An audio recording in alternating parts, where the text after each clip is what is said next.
taken care of. They're the urgent around kids' activities. That's why Family Dental is available to you to schedule appointments on Fridays and Saturdays for routine checkups. They can do same-day urgent care in the event in which you have an emergency. So Family Dental is the destination, and they have several locations to make it easy on you. Hoover, Fultondale, Homewood, Alabaster, and Trustful. Call them a day at 874-9605. That's Family Care Dental, 874-9605. All right, I'm going to talk to Matt Fortuna now about something we have discussed earlier in the week, and that is kind of where the SEC is compared to other conferences. And, Matt, you have an article up basically saying that the Big Ten appears to be sort of cruising by the Southeastern Conference. What are some of the reasons that you believe that this actually could be taking place or maybe is already done? Well, thanks for having me, guys. I think you look at the results on the field this year and on the court this year, and it's obviously just 1 year for most of those sports. But, it's these things are cyclical, and certainly right now the Big Ten is having their moment in a way that they haven't had it before, in a way that I'd argue no conference has ever had it before, right? When you look at the fact that 3 different schools won the football, men's basketball, and women's basketball national championships. That's never happened before. The SEC won all 3 in 2007, but Florida was responsible for football and basketball during that campaign. So certainly a lot of success for the Big Ten. We know all about the money that their TV media deals are bringing in. And Wisconsin with the upset last night over Denver, right, in the Frozen Four semifinals. They might get another natty here this weekend out in Las Vegas. But I think there are a lot of factors to it. I thought it was very enlightening. You guys can correct me if I'm wrong here, but Dusty May, Michigan's head coach, after beating Alabama in Chicago in the Sweet 16, got asked about the changing dynamics of college athletics and why he thinks the Big Ten is better equipped to succeed in this era than other conferences. And keep in mind, Dusty was an assistant at Florida for a long time, and he smiled, he laughed, he said, quote, "You'd have to catch me off the record to answer that question," end quote. And that one raised, I think, a few eyebrows in the room and was like, what is going on here? What do you know that we don't know, that we don't already see that's happening on and off the field the last couple of years? Well, I thought there was an interesting thing on your Twitter that SEC donors own car dealerships, Big Ten donors own car manufacturers. It checks out to an extent.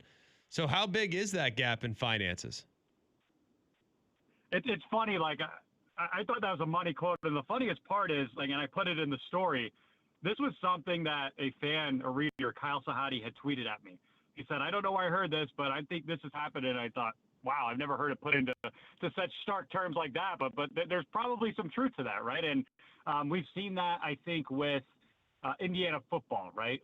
Everyone looks at Indiana and says, well, that's a basketball school. They're the losingest football program of all time. What are they doing here? It's well, they got the biggest alumni base in the nation, and there's a lot of money among that alumni base. And we're not just talking about Mark Cuban here. He's certainly the most public and front-facing of those donors. But there is a lot of power within that Indiana contingent. And I would say it's very, very similar with Illinois, right? And we saw that this past weekend in Indianapolis, where the men's basketball team makes the Final Four, and the entire town is orange.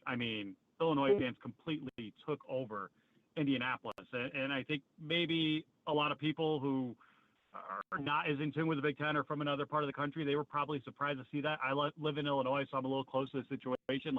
I was not surprised by that at all. I know what the power of that fan base is. Even when I was at the Athletic and we had, pretty transparent metrics about, who was reading what.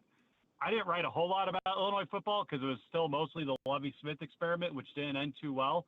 But anytime I did, the readership was through the roof for a team that wasn't that good at the time. So I was not surprised to see Illinois fans take over Indianapolis. I was not surprised to see Indiana fans take over the college football playoff venues that their football program is playing at. I do think those are 2 recent public examples that shine a light toward the rest of the country saying, hey, it's not just Ann Arbor and Columbus where we've got a lot of money and a lot of crazy fans. We've got this at pretty much all of our campuses, except for probably a few. No, you can find Matt Fortuna on Twitter at Matt_Fortuna. You can find this article we're referencing at the Inside Zone, InsideZoneMF.com. The notorious B1G, referencing the Big Ten and sort of the financial differences that align there. How does the SEC counter this? If you just look at the different ways that may be available to Greg Sankey and company with now what has happened with these multiple championships in different sports, what's the counterpunch to this to where they can maybe even things out again or maybe even try to get back on top? Yeah, I don't look at this as like, the SEC is collapsing, right? Like, I don't think the SEC is in dire straits here. I do think the Big Ten has utilized its resources better in this, era, if you will, and we're seeing the fruits of that labor play out on the field. But I mean, look, the Big Ten had 4 of the final of the Elite 8 teams in the men's basketball tournament this season. The SEC had 4 of the 8 last season, and also had 2 Final Four teams. So I don't think anyone's crying for the poor old SEC here. They've got plenty of money. They've got plenty of manpower on those campuses. I think they're going to figure out. I would say football-wise, and we could look at the national championships and the absence of an SEC team from the national championship game in each of the last 3 years, and the fact that the Big Ten has 3 different teams that have won the national championship since 2023. I would look, and I get into this in the article, and this could be a one-off thing. I'm not trying to sound the alarm bells here, but you look at, and I cited Dane Brugler, the Beast from The Athletic. He's my personal favorite draft guru. And he's not the only one. You look at his top 10 players, and you look at most of the mock drafts in the top 10. There's one SEC player, right?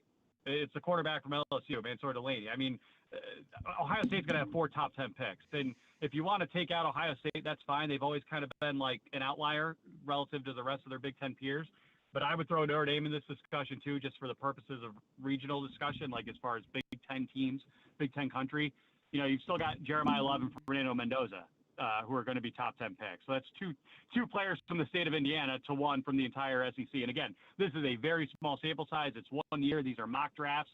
It's not like the SEC is locking for first rounders, but you'd have to go back to 2018 to see a time when the SEC had just 1 top 10 pick. And so that to me makes me wonder, is this more of a trend? I don't know. I think future draft classes will bear that out. But that's one that really opens my eyes. Like, you look at the combine, right? It was Sonny Styles, it was Arvell Reese, it was the Ohio State guys who were lighting the world on fire in a way that we used to see SEC guys do it every single year. That's where I'd be a little curious, if you will, if I'm in the SEC. Big Ten just beat us on the field the last 3 years. That's fine. Is this a sign of something greater? I don't know, but certainly when you look at this year's draft class in particular, it's definitely different from the last decade or so. It's definitely fair. Is this kind of a strange confluence of events? Because if you look at 2027, for example, there's a lot of reason to believe the SEC will dominate the draft. And this year might just be a one-off, and maybe the SEC teams are a year behind or whatever it might be. So what can kind of alter the perception, if you will, moving forward here, that it's not just the Big Ten's world and everybody's living in it? I think winning a football national championship, and I know that's probably oversimplifying it because so many factors go into that, particularly in a 12-team tournament.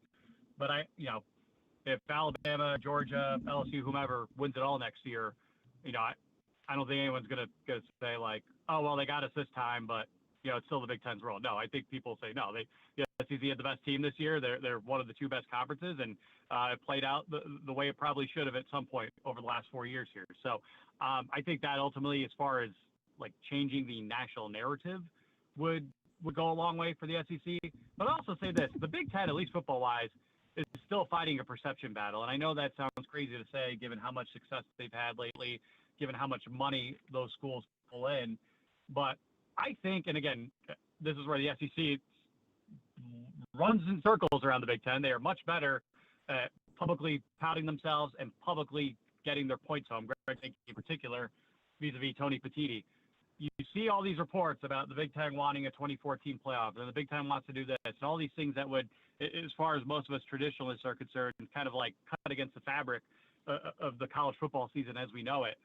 And no one from the Big Ten has come out and said this to me, but I do think, and other people have written this as well, I think the Big Ten wants guaranteed spots because they don't think they're getting enough respect beyond the teams that they're getting in the playoff. And you could say that's sour grapes, that's nitpicking, but if you look at the last 4 out, or whatever you want to call it, from a football standpoint, I mean, in 2024, who was it? It was Alabama, Ole Miss, South Carolina. In 2025, it was Notre Dame, and it was Vanderbilt and Texas.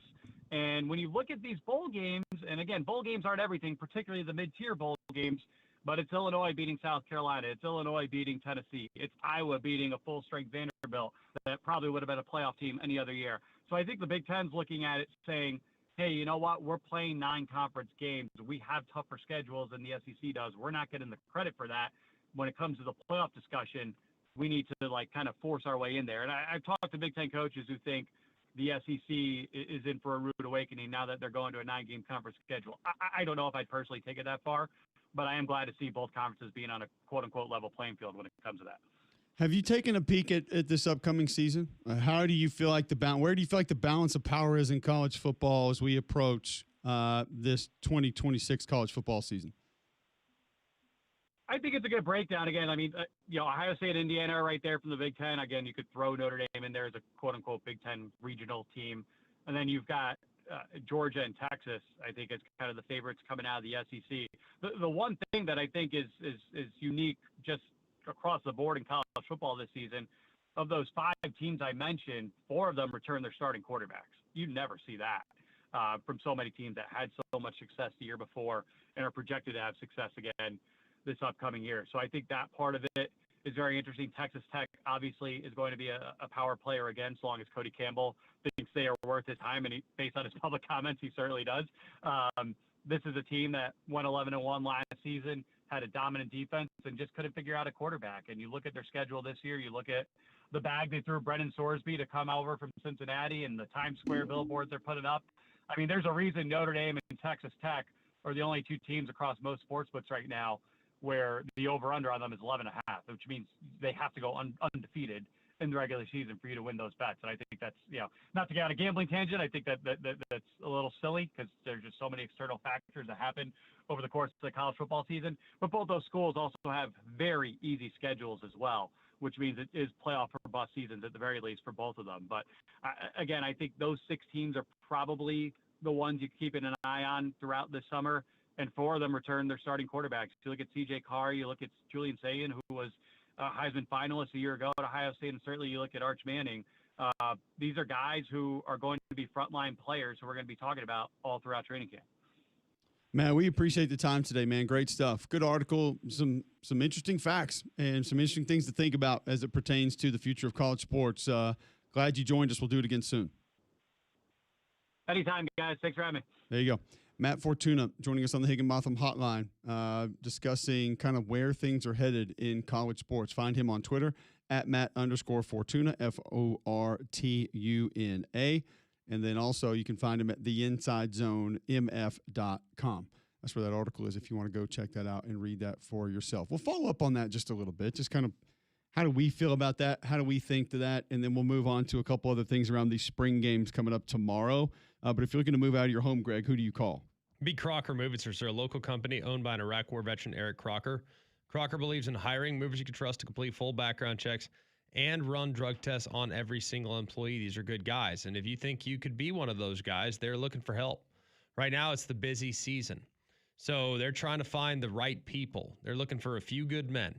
And if you're able to pass a drug test, pass a background check, and you're good with people, they're going to offer really competitive hourly wages. You're also likely to receive some tips if you go above and beyond. So go and apply at crockermovingservices.com, or you can call them at 205-448-8505. Support your veterans by choosing Crocker Moving Services for your next move. All right, when we come back, more on spring games this weekend, next on Jocks.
All right, welcome back in. McElroy and Cubelic in the morning. Appreciate you being with us.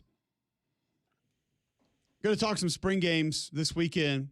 Alabama coming up this weekend. One we have not spent a lot of time on, have not really discussed as far as what we want to learn, what we want to see, what that's going to be like. Speaking of Alabama, Andrews Sports Medicine takes great care of Alabama and Auburn athletes, not to mention professional athletes nationwide that compete at the highest level. I was a patient for decades. Back when I played at Auburn, James Andrews took care of me. To this day, Andrews Sports Medicine, the only place I trust for my family and friends.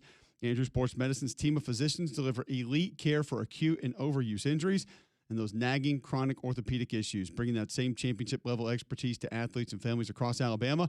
If you're injured, skip the ER and urgent care. Go directly to the team of experts at Andrews Sports Medicine. Get back to your sport, activity, or passion. Schedule your appointment today at andrewsportsmedicine.com. Andrews Sports Medicine, choose victory over injury. I'll ask you, I'll say this. Mississippi State, we brought them up earlier, Greg. What do I want to learn? What do I wish I could learn about this team? Consistency of Kamario Taylor is where I would go. Is he going to be able to be a consistent deliverer of the football? Does he have a big, strong arm? Yes. Is he a good runner, power runner element? Yes, absolutely. No doubt. Consistently get the ball where it needs to be. I think that will be their biggest challenge this year is quarterback consistency. If that's there, I think they could be a pretty good football team. I think it could be a very dangerous football team because I kind of worry about the consistency as a team. You know, like I do. You run that high-pace offense. You run that aggressive of a defense. You're going to get God at times. There's going to be situations that just don't play into your style, and teams are going to be able to take advantage of that. You're going to be in games situationally that your style play doesn't necessarily favor. So maybe consistency is just the word for that team in general that I should be using. Yeah, probably. I don't know if you're going to see a ton of consistency because it's a very different scheme defensively. So I'll be curious. Look, it's going to take probably a little time for them to get where they want to go as far as the defense is concerned. But I am optimistic about the chaos that could be created and the turnovers that could be created. I've always liked Zach Arnett. I will continue to like Zach Arnett and his style of defense. I am curious to see personnel. To me, that's the big key. I'm not, at this point, super convinced that the personnel will be deep enough to run the aggressiveness of what I think ideally works for this group. That's what I'm most intrigued by, I think. More than anything else is how deep are they on that side of the ball? Yeah. Are they deep enough? And if they are, then that's a pretty good place to start. Yeah, I understand completely, and I'm with you there. Florida, we talked to John Summerall a little bit earlier. Did you agree with the question where I went of just kind of, I want to know what they need the role of the quarterback to be this year? Yeah. I don't suspect it's going to be too much of the Haynes King role, pounded between the tackles 13 times a game, right? If not more, because you have Jaden Ball to do that. But is it going to be more of the quick game, quick delivery, accuracy? Do they need someone to be able to stretch the field because of how defenses may have to play them in the box and get the ball down the field to Dallas Wilson and others? What do you foresee as sort of the role of that position needing to be for that team this year? It's tough to tell. I think there's still a lot still to be figured out. I still think it's a highly important spot, something that needs to get ironed out, something needs to get figured out. But it's hard for me to know exactly at this point what that role will be and the level of utilization you're probably going to get at this point. Yep, I'm with you. I think it's going to be more decision making because I think handing the ball off, what run plays to get into, who to get the ball to at certain points in times, that's one. Then you're going to have Singleton for the intermediate stuff if you need him.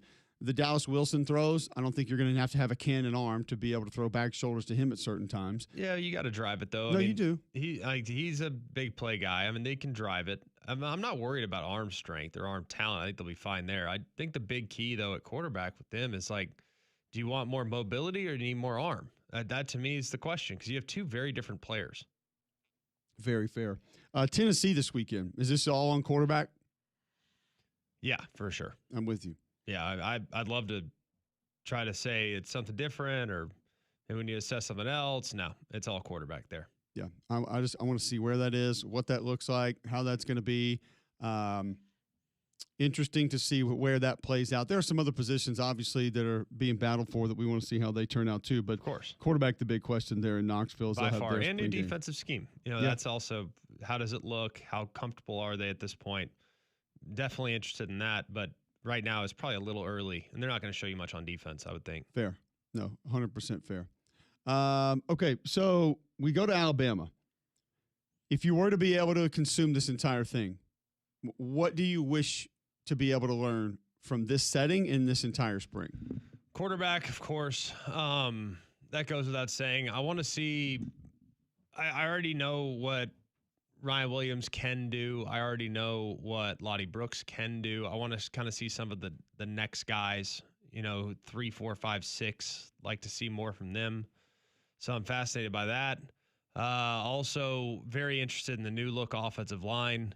Do I expect it to be a finished product? No, but I don't want to see them getting mowed either.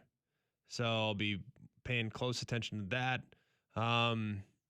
Other than that, I think I feel pretty good about everybody else. I'd like to see the running backs too. I mean, I don't know if we're going to get everything we need to get from that group in this setting because Crowell, I think, is still banged up. So until we know exactly what he is and once he's getting real reps, is he even going this weekend? I'm not sure. Either way, I mean, that's a guy I'm looking forward to watching and who could have a big role as a freshman this year. Yeah, absolutely. Okay, so when we look at, that Alabama spring game, other parts of it that we're interested in, the offensive line, we want to see how that shakes out. We want to see what that is. We want to see what that does. Is that where you're most intrigued by with Alabama? I don't know how it can't be quarterbacks. And I actually have a lot of confidence in both guys. It's easy to say quarterback. But I just want to see if there's a true lean. Like, can I come out of this and have a lean one way or the other? I think that's kind of where I am. It'd be great if you had a lean, but I don't know if you will. No, I agree with that. But everyone might, and let me just tell you this, be prepared for massive, massive overreaction. Because it's understandable. Everyone's going to overreact. Yep. Everyone's going to freak out.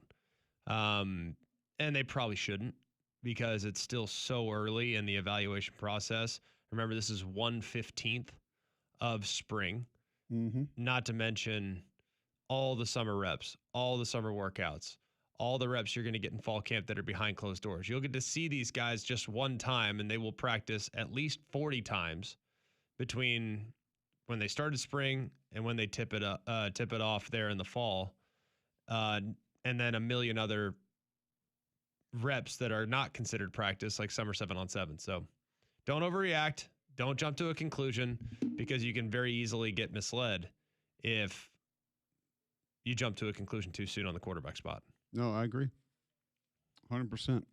Okay, so what exactly, when we go look at, let's just say, some of these other spring games are going to be taking place, we want to try to get anything from? Colorado's or anything you want to try to take away from that spring practice? Anything that you feel like you need to learn, want to try to learn? Syracuse, I think quarterback obviously is going to be one there, the main one there. Yeah, probably. Colorado's interesting, man. Like, there's so many things that always fascinate me about that program. Just personnel, quarterback. It's got to be Juju, a quarterback, right? No, not necessarily. I mean, like, it's widely assumed. I'm not willing at this point to tell you that's for sure where it's going to go, though. Okay. Are you there? You're going Juju, lock, mark it down? I just think from a talent perspective that's probably going to be who it ends up they roll with. Yeah. I think it's a safe assumption. But, I mean, it's also a situation that I don't think that he has necessarily come in and been what they thought he was going to be. So if he's getting up there turning the football over, and he's not the guy that they think he is, we'll see. I don't know. I do know that you need to tell our listeners about this golf tournament coming to Birmingham again. Well, Regions is one of the best events we have here in the Magic City. It's a great event. A lot of cool experiences around golf, a lot of unforgettable experiences. You obviously have some great players. And the Regents Tour is presented by Coca-Cola. It being at Greystone's awesome. But Wednesday will be so much fun. Coach Zabel will be there. Charles Barkley, Nate Oates, Riley Green, Pete Golding, a bunch of other celebrities will be there taking on the pros in the Drummond Company Celebrity Pro-Am.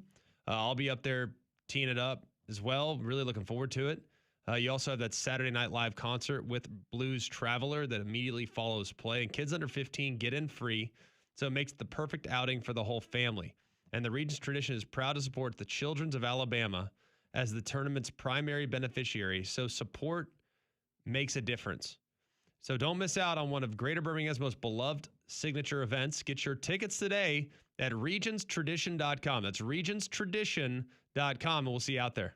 Okay, so we'll continue talking SEC spring games. We got UFL coming up this weekend, and a former Alabama player had something interesting to say that we need to get to as well. All that and more next on Jocks.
All right, welcome back in. McElroy and Cubelic in the morning, Friday, April 10th, 9:31 a.m. right here on Jocks. Texas spring rolling along. And we know there's a new defensive coordinator. Hadn't heard a lot from Will Muschamp this spring. But the former Texas DC said there's one thing that separates being at Texas than some other SEC schools. Our players go to school here in Texas. So we actually go to class, not like some other places. So at the end of the day, all of those things are encompassing and very important to any student athlete here. What do you think the goal is behind this? I'm not sure. Also, who is he alluding to? I don't know. They're student athletes. I mean, he's been a coach at Florida and South Carolina and Georgia and Auburn, and he's been everywhere. But he's also recruited against all of them. Correct. Hold on. Let's go. Auburn, Florida, Georgia, South Carolina. Is that it? The SEC for him? LSU. Texas. LSU. LSU. Okay. I just wonder what the goal of that was. Like you're just getting back in it. Why do we need to? Who are we trying to take shots at right here? I don't know. I don't know. I don't get it. What I don't understand about it is, like, first of all, you have to be eligible. Like, I can tell you a lot of things. I can tell you what the schools don't mess around with is their accreditation. Like, you have to be eligible, and they're not fixing grades. I'll say this. I'll back him up. On At a lot of SEC schools, kids do not go to class. correct. Right. A lot. A lot. Technology helps, though. Correct. There are a lot of kids who take class, but don't go to classrooms. That is accurate. Yeah. So maybe that's it. Maybe he's like, we enjoy the campus experience here at Texas. Absolutely. Which, if I was going to school in Austin right now, I probably would too. Yeah. Nothing wrong with that. Actually, any SEC school. Yeah. If I was 21 with $150,000 a month coming in, Yeah. I'll make sure you see me. good chance I'd be walking around, Or driving around. either scooting around, Or getting chauffeured. That too. Yes. cycling around, segwaying around. Yeah. E-bike? Maybe. E-biking? Maybe. I don't know. Attaboy. E-biking's a no doubter. Just saying, hey, waving to people. Sup? See my Yeezys? See these shoes? See this watch? You know. Play that Shador Sanders song. Perfect timing. You think he rolled around in his Cybertruck just bumping this on campus? I So have everybody not could heard hear? this song, so this will be, Hold on, you haven't heard Shador's song? I don't think so. Oh, it's awful. It's so terrible. Never hot around my jewelry. Change the climate. Come on, dog. That's a bar. Now he is in altitude, so Altitude. He Don't forget was. that. was It was. Probably Cleveland not- sea level. Yeah. lake level. Okay, it's just It's a that's banger. not. It isn't. It is not. I don't care how old you are. That's not good. Better than Chingy. 58. No, it's not better than Chingy. It isn't. I mean, the bar isn't too high. The banging. It's a banger. Go to McDonald's, order apple pies, and it's just Yeah. dumb. It's dumb. What's the perfect timing for? An interception? A sack. Yeah, that Yeah, for like, he's sure. running for his life. Not running the ball. Means he got to college at the perfect time with NIL. Yeah. There's some subliminal messages. Yeah. Never hand the ball off, cause my lineman. That's LSU. Now you got me. So yeah. I don't know what he was trying to do there. I don't, but I do know that there's a new rule at Texas: no thud, no play. Will Muschamp describing that. So if you don't thud at practice and you don't throw your face in the fan at practice, and you don't, that means you're probably not going to be a good tackler. So if you don't thud at practice, that means you're not going to be a good tackler. And the best defenses I've been a part of, they tackled extremely well. And right now in offensive football, you better be able to tackle and play in space. So we got some guys, I don't have many, they don't want to thud at practice. I call it a turn down. If you turn down too much, you won't get on the bus to go to the game. Turn down for what? You watching it from Too home. much. So if you don't thud, you won't play. That's what this means. It's very important to me. Keep on thudding. I'll be playing. Oh, that was good. Oh, that was good. Turn down for what? Trying to play in. Yeah, I've never heard no thud, no play. I've never heard guys turning down a thud. No. Now, a tackle, yeah. Yeah. No thud and no play. That should be the song. Honestly, to me, I've never understood why teams don't thud. In all seriousness, like, it's never even crossed my mind. No thud. Like, tagging off is not tackling. No, not at all. Like, is this like, are we not thudding at practice anymore? Is that not like a thing? Is that rare? It's never crossed my mind. I don't know. It's a different era.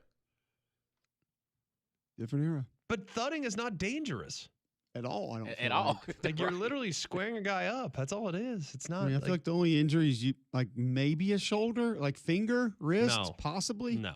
Yeah, possible. You got. I tell you, I've Get not the heard. wind knocked out of you. I have not heard put your face in the fan before. Yeah. Have In you the heard that fan? one? That's what he said. He said you got to put your face in the fan, Hmm. which does not feel comfortable, by the way. No. No. Well, if you're hot. I still don't want it in there. Next to it, yeah. Those old school metal fans that had the face mask instead of like the plastic things. Oh, and you yeah. like stick your face in it. Oh It yeah. goes to the tip of your nose. But, That could happen though. You thought up. You might. it's lose, a you new might era lose for part him of in your nose. Texas, though. This is SEC version of Texas. So Face in the fan. yeah. It's a new. I can't wait to use that if we get a Texas game this year and a guy makes a good hit. Face right in the fan. Colin Simmons putting his face in the fan. You can work it in there. That'll be in there. Perfect timing won't be.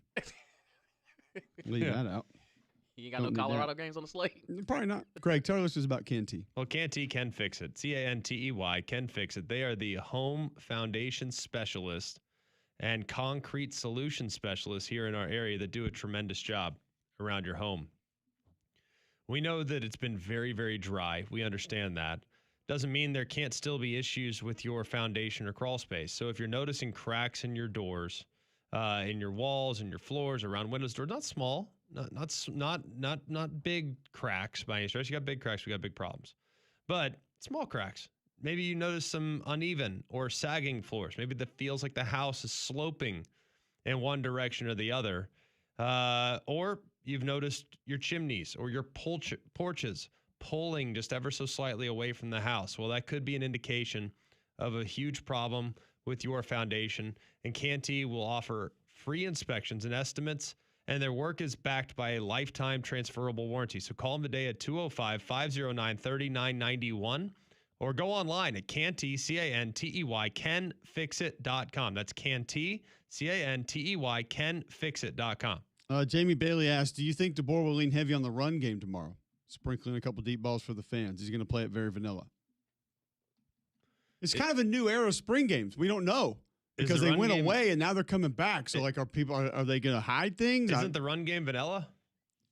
Actually, I would want him to lean on the run game to show that they can do it if I were an Alabama fan. I would actually want them to lean on the run game. Could care less about throwing the ball down the field. Yeah, show me you can run the ball, and I don't care who it's against. What if you can't do it? Ruh-roh. Then here we go, off season. Oh, I can't run it. Told Why you. do they care what people are saying in the offseason? I don't think they do. Yeah, I would go out there and just, even for personal reps, satisfaction, and prove it to yourself, we can run the ball. Watch this. Call it and run it. Thud or no thud? 23 on 1. Ready, break. Go. Yes, put your faces in fans. 20, not in the stands. What is 23? 23 for us. 22, 23 be inside zone. Inside zone left. 23, 22 to the right. 2 is your running back? Mm-hmm. At a single back. Man, you played a long time ago. Well, you want 32 and 33? Yeah, 34, 35. That'd be counter. Or you can just get to the modern era and, call it 60, 70, 80. 66 man protection. 70, 7-man protection. Which actually Tyler Siskey just called this past weekend, 60s and 70s. What about 72? I didn't hear him call 72. Okay, well, 72, 7-man protection. 2 backs. Tighten up. Okay. But 60 I'm power. a receiver, so I'm just, But if you're running block. 60s in a single back, the second digit usually determines where the back's going. So 61 back left, 62 back right. Correct. Could be 60. You said that wasn't acceptable for you, though. You No. said 62 but 2 back. 62 is protection. Scat. Means the back has 2-way go. Scat protection. 62 back to the right. Things can be different than what you call them. You know that, right? Oh, You don't know every you single do- thing. You do realize that I played in 4 different offenses in the NFL plus college. Oh. I know look how offense. smart. Look how offense. look at. Look how brains. Look how offense. Look how much versatility. It stunts their development I when know they things. have so many offenses. Yeah, they can be. I have no problem with twos. If you want to call your back a two, that's fine. It's formation dependent. It can be threes. We had 34, 35, That's a 36, dive. 37. That's a dive. What about 10? Quarterback. I don't think we call quarterback sneak 10. Ours any quarterback play like 18, 19. Would We be had a quarterback run. sneak check orange, and we were playing La Tech, and they were running 2-3 techniques against us. And I literally came to sideline and I said, if they do that again and you don't check orange, I will grab you by the face mask and pull you to the sideline. It's right there. Yeah. He's like, we can't just check quarterback sneak on the 40. I was like, the hell we can't. Right. There's no one within 7 yards of you. Let's go. We'll take our 5 yards. Just fall down. Yeah. Did it once. Should have done it 8 times. Well, you had Made him get out of it. 10 draw, 11 draw, 10 paint, 11 paint. It's all draw stuff. We actually had a few Q runs that were 40s. So if we were in the 40s, it'd be like 46, and that's involving the back as the lead blocker. So the 40s would be a That's back what with you the like lead I blocker. didn't So run you that got with you. 48 tunnel. Oh, in high school, yeah. like there's no tomorrow. 48 tunnel, 48 plant, 49 plant, all that stuff. Ran for like 1,000 yards in high school. Hater. 12 Hold on, what touchdowns. now? Oh yeah.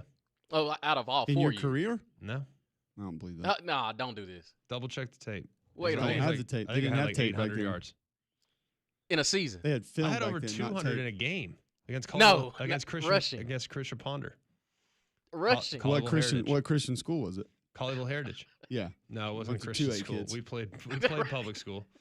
We didn't play taps. You ran for 200? Yeah, dude, I was like 185 pounds. A little different.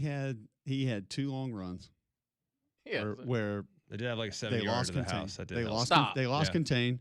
They went cover They zero. were man coverage. They went cover zero. And We nobody checked- caught you. No, they went cover zero. The safeties were tight, and we split the safeties.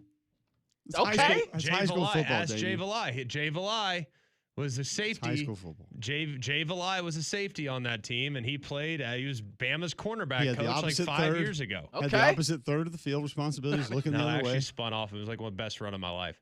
Jay was in the open field. I did a spin move on him. Let's Only- go. Only effectively pulled off the spin move maybe twice. And you housed it. Housed it. Let's go. Crib. He said he ain't got no speed. You can run the ball like Greg McElroy, too, if you visit Game Day Men's Health. They Mm. want to help you get back to running the ball the way you need to. If you're feeling on edge, lacking sleep, lacking energy, go to GameDayMen'sHealth.com. Sign up for that free consultation today. You get the free PSA test, free testosterone test, holistic approach to health and wellness. Great people in there. And they'll give you 10% off any service they offer when you mention Mac and Cube and you walk in the front door. Why not just go get the free consultation? See where you are, see where your health is, and then see what they can do for you. GameDayMen'sHealth.com. That's GameDayMen'sHealth.com today, now open in Trustville. All right, what are we watching 700 this yards, weekend? 700 yards in high school, 12 touchdowns rushing. All right, so hold on Dual a second. threat, Senior year. baby. So hold on a second. Senior year. So he gets upset when I say that Josh Hoover didn't throw for 4,000 yards when he was 5 yards short. Yet you are 300 yards short of 1,000, and you're giving yourself 1,000. Correct. I was off.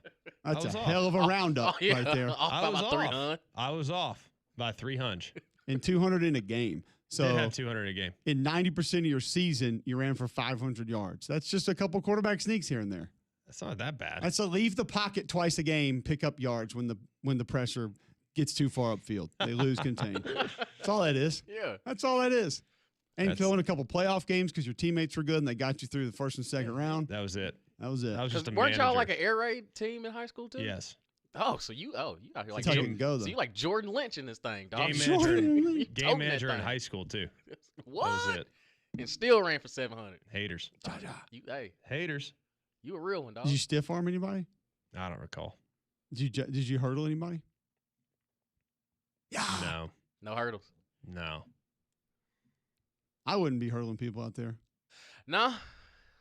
It's a little high for me, so I Too stayed on the protective of the ground. goods. I don't stayed need low. that I in don't my think a lot life. of people were sitting there saying, "Hey, we got to hit Damian low." No, he didn't just do that. I'm just be honest. No. I don't see Damian as a power runner. Like I don't think they're like, "Hey, we Hey, got now to take his don't knees get out. twisted out. You know, No. sometimes I have to get that. We got to hit him in the thigh We boards." may need to go to break on that. All right, we'll be back with more after this.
All right, here's how it works. You get one thing to watch this weekend. One. What would it be? It is our Super Sofa Game of the Week. It's brought to you by TD's Fine Furniture. You pick one game to watch for the entire weekend. I have a feeling where Mr. McElroy is going to go, but Greg, we will let you tee it off. A tradition unlike any other from Augusta, Georgia. Jim Nance on the call alongside all of his friends. And it will be an exhilarating walk throughout the rolling foothills of the sandy area of Georgia. Just a beautiful, beautiful landscape. The courageousness that it will take to pull the club back on Sunday. The fear, the concern, the energy is palpable. Second you get on the hallowed grounds of Augusta National. My TD's Fine Furniture Super Sofa Game of the Weekend is the Masters Tournament from Augusta, Georgia. 4, please. Cole Cubelic now driving. Not a game, a match. But I will take you to Sunday, April the 12th, 11 a.m. on ABC. Live tackle American football. The 0-2 Aviators against the 2-0 Renegades. Renegades offense has been on fire. They are a 7-point favorite, 46.5 point total in that game. Who's their quarterback? From Western Kentucky. TJ Finley. Bailey Zappi. Wrong and wrong. Oh, that's about all I got. Keep trying. No, you should know. Austin Reed. Yes. Oh, yeah. He's been lighting it up. Where's Louis Perez? They released him. So I don't know. Wow. Austin Reed is ripping, though. What about the Brahmas? They don't exist anymore. That is in a storage facility somewhere.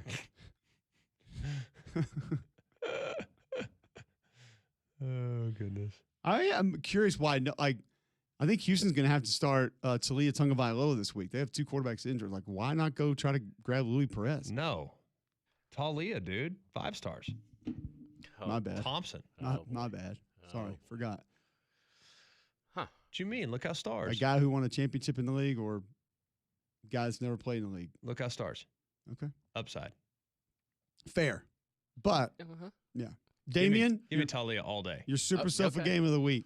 You know where I'm going. The Birmingham Stallions take on the St. Louis Battlehawks. AJ's return back up to St. Louis with an opposite uniform. Actually, well, he doesn't have a uniform, but he'll be standing on the sidelines going against his old team. That is my TD's Fine Furniture Super Sofa Game of the weekend. That game will be at 2 o'clock Sunday on ABC. And at TD's, get your Super Sofa and more during their tax season sale, over 100,000 square feet of furniture for the entire home with options for every single room to fit your style and budget. TD's Fine Furniture in Summerton.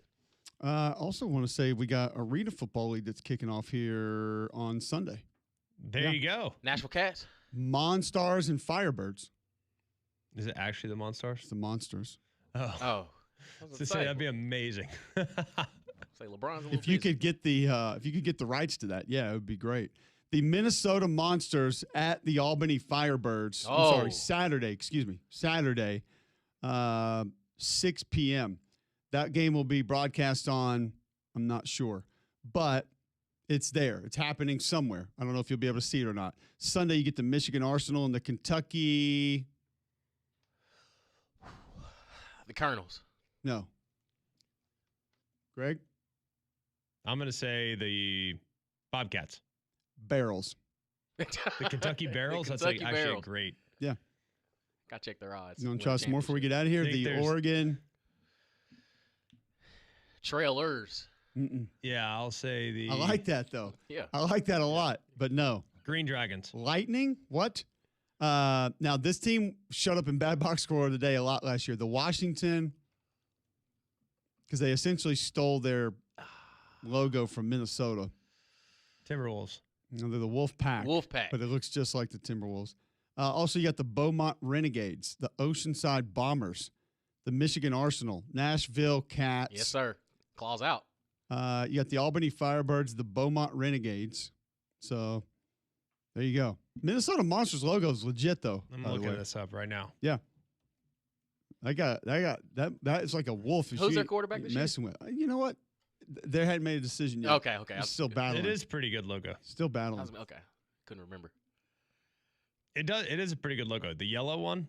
Yes. Yeah. Are you gonna go to Fanatics get some gear? Maybe. I don't know if that's where it's going to be, though. Remember Jeff Fisher, the commissioner of the league. What? Let's go. Yeah. Let's go. That league's gonna be so average. Whoa. Wow. What? Jeff Fisher's 8-8 coach. Really good. It was. By the way, it's an 8-8 league. Looks like Caden Walters is going to be their quarterback. Oh, Caden Walters. All I know is this. Check this out. Hold on. Fullback. I got to get this before we're done. Antonio Smiley. Check him out. Check out the fullback. See, he should be on the barrels. Yes, he should. Yes, he should. 100%. I don't have a height weight, but man, it's 310 at least for a fullback. We're back Monday. 3-man front is next.